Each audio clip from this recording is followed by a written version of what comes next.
Tubig pa yan, John? Meron, kulang. Meron kulang. O, kita mo, meron kulang. Saan galing yung tubig na yun? Diyan yung nakahigop. Ito ha.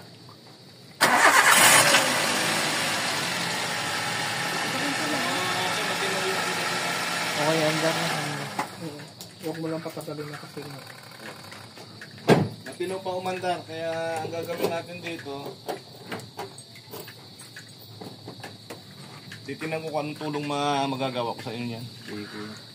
Na hindi na mag-pull out nung buong makina. Kailang malinis kasi yung lahat eh.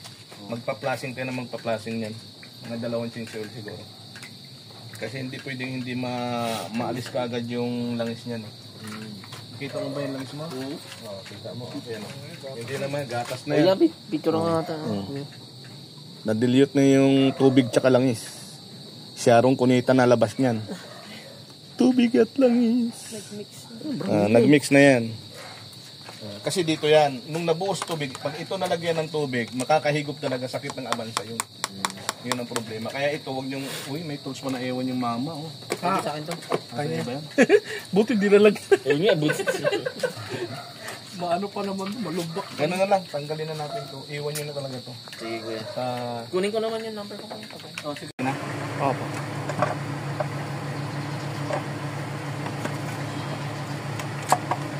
Ayan o.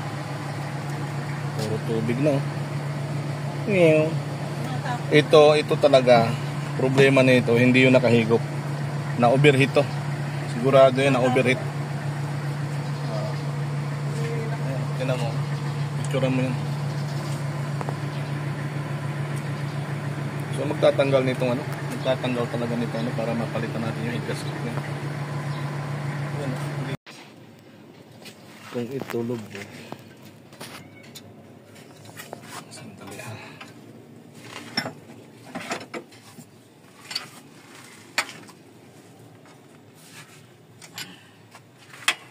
Wala, hindi yan ang tama.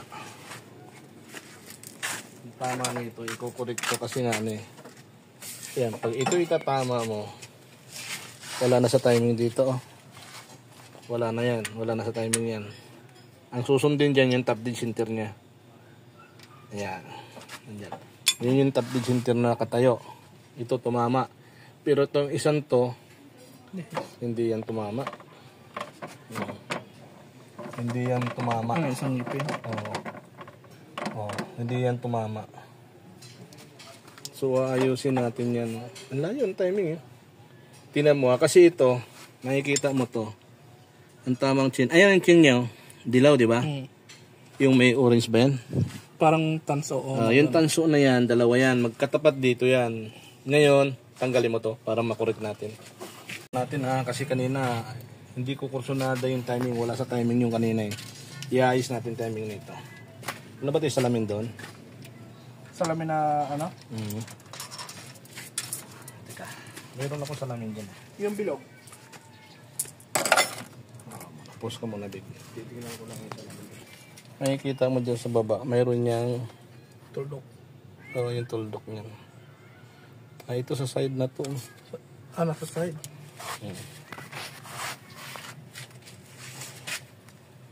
Dito ata sa side na yan. Ayan o. Nakita mo yan? Kuha ka ng kulay puti na ano ron. O kaya yung pula siguro, yung pula, yung marker na pula. Saan ba rito? Yeah. Saan ba rito? Ito ba? Ayan, yan. Nandito na oh. Wala naman dito oh. Wala dyan.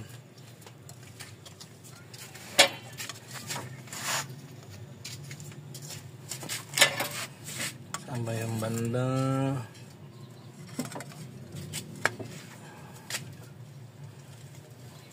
Ay putay na mong masira ka. Saan banda rito? Ito, baba, taas. Ay. Ay, yung pula na yan. Hawak mo to. Pero mo yung... ha? Lagyan ng kulay ito. Huwag na lagyan ng kulay yan. Ito yung... Pwede rin. Ito yung kulay na yan. yung chin niya, nakikita mo yung tanso rito. Ayan o. Yung dalawang tanso na yan o. Ayan, dalawang tanso. So yung dalawang tanso na yan, una mong gagawin dyan, ito. Itama mo siya rito sa marking niya. Tingnan mo din kung tumama sa marking, hindi. Sana ba yung salamin? Oh, hindi oh. So ibababa natin. Ibababa kailangan itaas. Yan ah.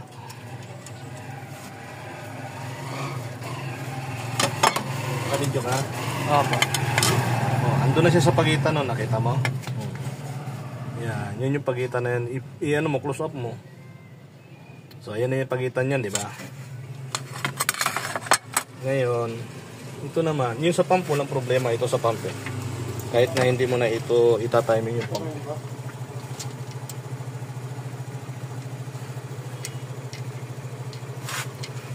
Yan. Para po kayo Los Bernabe. Ha? Los Bernabe. Loose. Lock 9 ano? Lock 9 870 sir. Tadus eh. Ha? Tapos, meron pa yan hanggang doon sa baba. Ito na yung dulo ng Tadeas eh. Meron pa doon. Hindi naman pa ako. Ayan. Baka nalagpasan mo na. Ayan, yan yung tama niya. So, hawakan mo muna dun dyan. Kasi ito hindi natin nakapasok to. Dapat, mamaya na yan. Ito muna. So, yan, nakatapat na yan, oh. Bukod tanging yan ang kulay na ano dyan, iba. Ayan, parang tanso yan, eh. So, itong isa na to, kanina, di ba ang layo kanina? Tingnan mo nga doon kung tama rito. Yan, tama siya. Oh.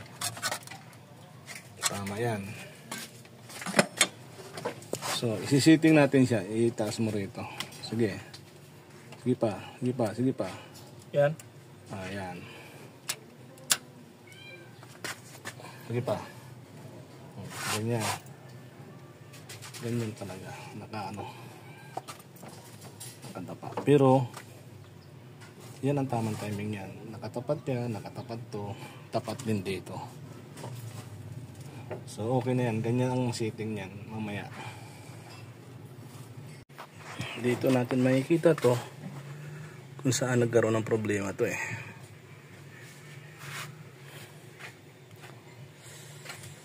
Saan yung basahan dyan? Wala. May basahan doon.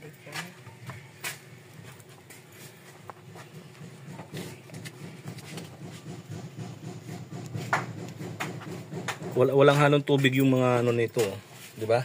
Yung ano ng tubig. Piston, wala. Wala. Kulang. Wala yan.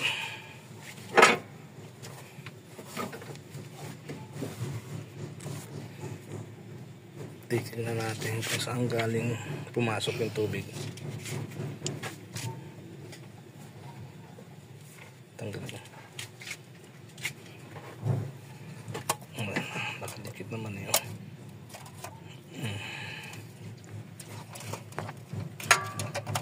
Ganun lang kanipis yung gasket nito. Ayan, tika ha.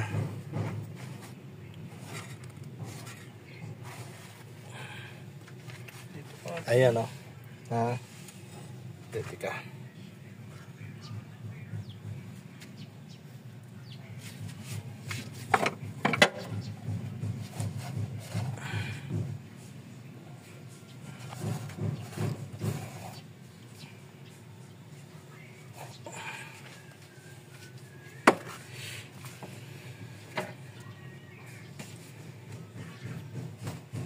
Examinin natin mabuti yan. Makikita ngayon diferensya ng saan. Asaan ang nakikita mo diferensya dyan? Nakahigop nga ng tubig yan. Yung piston na yun, no? Mababa. Number 4. Tingnan mo yun.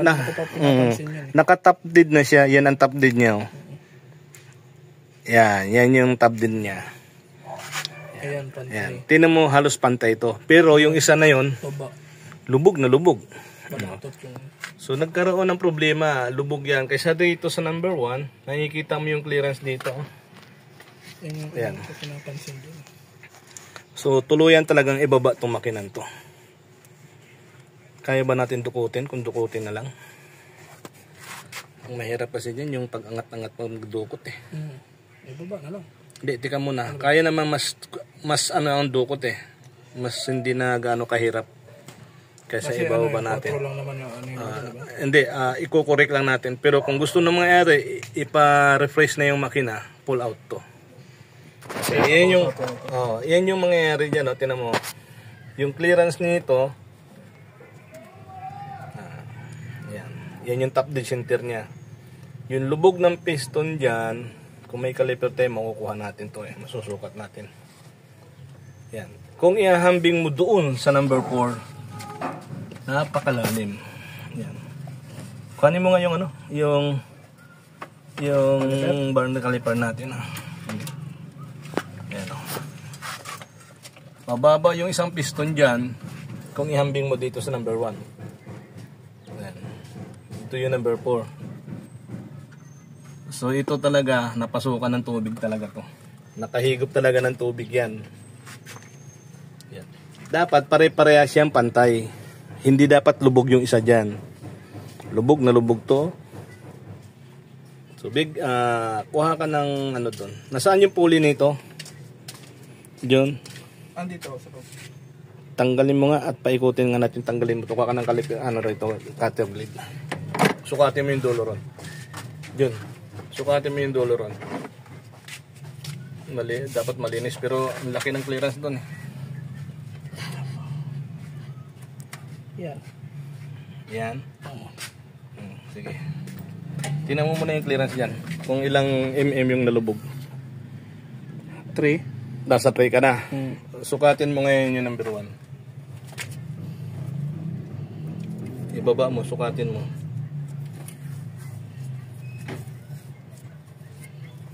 Nasaan ngayon yan number 1? 1 mm. 1 mm.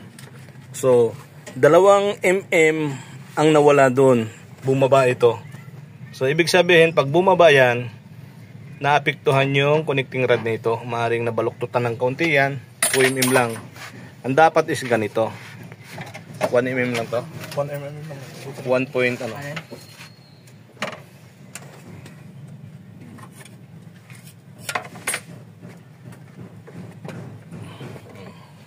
Tingnan mo.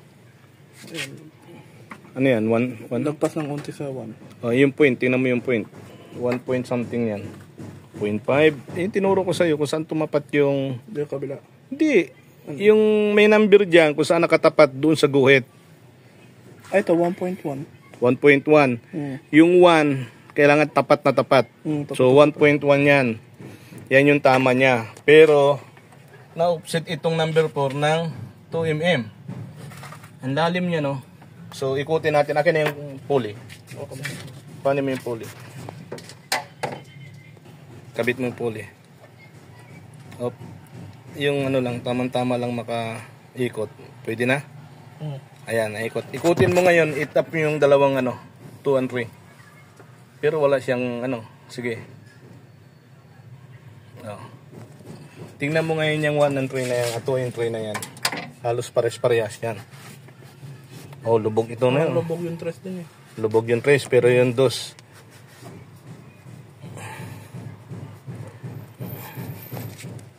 So, sukatin mo itong dalawang to. Asan yung pala? Pero hindi masyado siyang maingay. Hindi.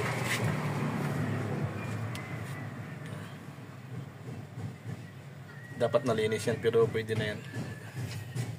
Nasaan yan? Pares din ng... Ay, ito. 2. To, yun nasa dulo 3. Yun, yun, yun dalawa ang nagka-problema eh. Subukan mo itong number 2 kung ilang ano. Ayan. Kung parehas yan ng number 1. Oh, ito pares 1.1. 1.1. Yan yung tamang sukat. Itong 1 and 2 tumama. Pero itong 3 tsaka 4 mababa ang piston. So nagkaroon ng problema connecting rod yan. Yan ngayon ang tatanggalin natin. Hindi po pwedeng hindi natin tatanggalin yan. Kaya dukutin to sa ilalim to. Pag dudukutin natin to, angat natin yung, diyakan natin yung ano ron. Pero taas mo na tong ano, taas mo na tong pull out kasi yan eh. Ano kaya kung ay puta, rinig tayo rito. Naka-video tayo, biglang may nangungutang. Bale. Ito yung 1, 2. At ito naman yung 3, 4. So nagkaroon ng problema yung 4 at saka 3. So makikita dito yung combustion niya, kung maganda o hindi. So yun yung 4, ito yung 3. So yung sinabi kong 1 into roon na tama ang clearance ng piston is ito yon. Yan po yung sunog o yung ginagawa ng combustion niya. So ano, malinis yung exhaust, lalo na exhaust. Kumbaga maganda ang sunog dito sa dalawa na to. Kung ihahambing dito sa dalawa, medyo makarbon. So ayan ang pagkakaiba niyan. So kailangan mabago yung 3 and 4 kasi nandoon ang problema. Tingnan mo dyan, no? Tingnan mo 1 and 2. Tingnan mo yung sunog ng 1 and 2. Di ba? Optimal siya. Talagang ma-brown talaga siya. Pero yung 3 tsaka 4, yan o. Medyo itim. Makarbon kumbaga. So hindi maganda ang combustion dito sa dalawa na to. Yung barn gases na ginagawa rito. Kasi ang nangyayari kasi doon mababa yung piston. So bumaba ang chamber nito, hindi pare-parehas, hindi maganda sunog. So kailangan iparehas to dito. Tanggalin na lang natin yun. Yung piston na yun. Dito ko na lang. Oo, pero tanggalin mo na yung ano doon, yung madudoon. Tingnan mo kung kayang matanggal, madali tanggalin yung ano. Kung ano man yung nakaharang doon.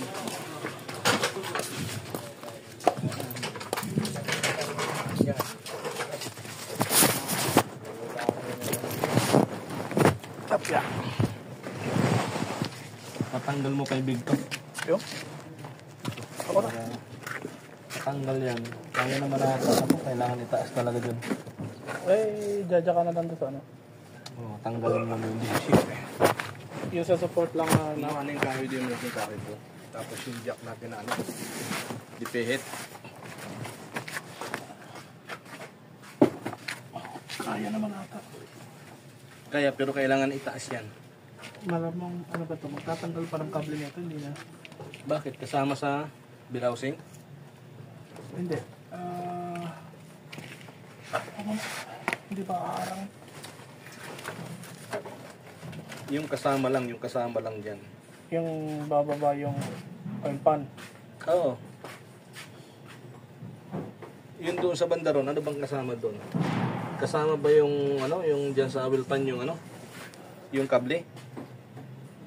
Hindi ko alam. Pero ano, bababa naman yata may nakaharang lang. Nakaharang lang. Oo. Walang problema yung nakaharang lang. Tanggalin ko na itong ano, tapos i-tape ko na lang yung ano. Nasa baba pa naman eh. Bigay ka na nga, sige. Ito na lang. I-tape ko na lang yung sana malaglag. Nasa baba.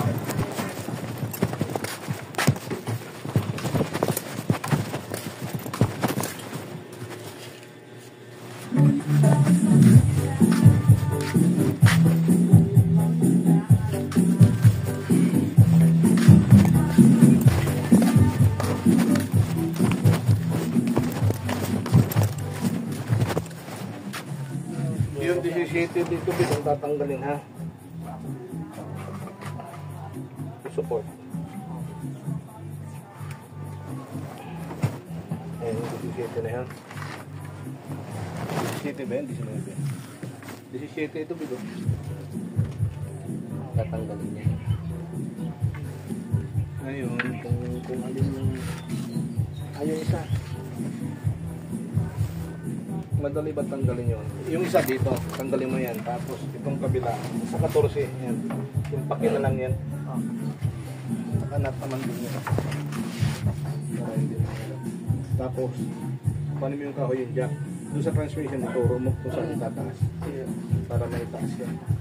Yung depehit lang ba? Oo, dipihit lang. Baka lumulundo yung ano eh, hydraulic eh. Para radya na lang malinis para hindi na tayo malakihan ng trabaho. Pero yan, overhaul na rin natin yan. So, ikuha mo ako ng gist na, no? Ito, Hindi, yung gist na ano na lang. Impact? Opo. Saka gist na combi. May ano.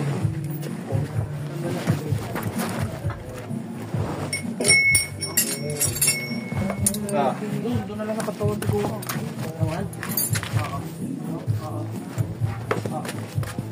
Abot ko. Hindi, itaas mo pa yan. Taas mo. Patayo yung kahoy.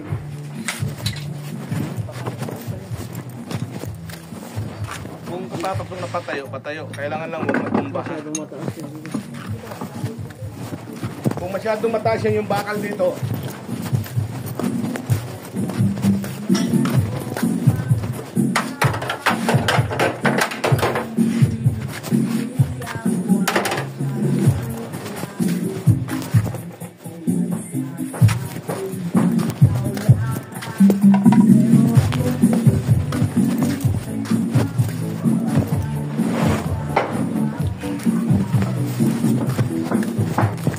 itong bakal, Beng. Okay, tulak. Ito lang.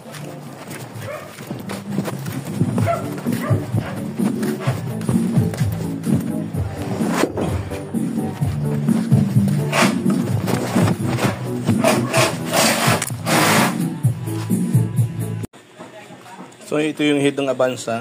Ayan, kitang-kita yung 1 in 2 dahil yun ang tamang sukat.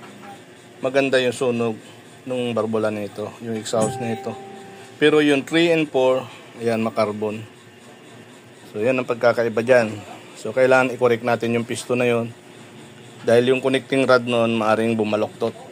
Or hindi ko alam kung paano nangyari yun. Pero yung dalawa, ang tama. 1.1 ang ang taas ng piston dun sa block. Pero ito, inaabot siya ng 3 yung dalawa. So either nakahigop ng hangin to, nabaluktutan ng connecting rod, buti na lang hindi nag-ingay. So yun pang titingnan natin yung kaso nito kung paano to. Malamang nagawa na ito sa sakyan na ito. Pero may kita mo yung dikit niya, original pa. Parang ngayon lang nabuksan to magmula noon. Original pa yung mga dikit niya, oh. So maaring hindi pa nabuksan tong head nito. Ngayon pa lang. So nangyayari na nakahigop nga ng tubig yung piston 1 and 2 pero walang bumaluktot na barbulaw. Ang nangyayari lang nag-under clearance yung piston nito sa block. Masyadong mababa, kitang-kita kahit titingnan, kahit hindi sukatin, makikita ang diferensya. So yun ang i-correct natin. Babaklasin muna namin yung oil pan sa ilalim para hindi na lumaki mag-pull out pa ng makina kasi ang problema lang noon, wag lang may tama na yung mga bearing kasi pag may tama yung mga bearing, tuluyan talagang ipo-pull out yung makina nun. Okay, at ito naman yung makina nung Isuzu na nakahigop din ng tubig sa baha. Yan, ayun yung Isuzu isa ron at ito naman yung Avanza rito.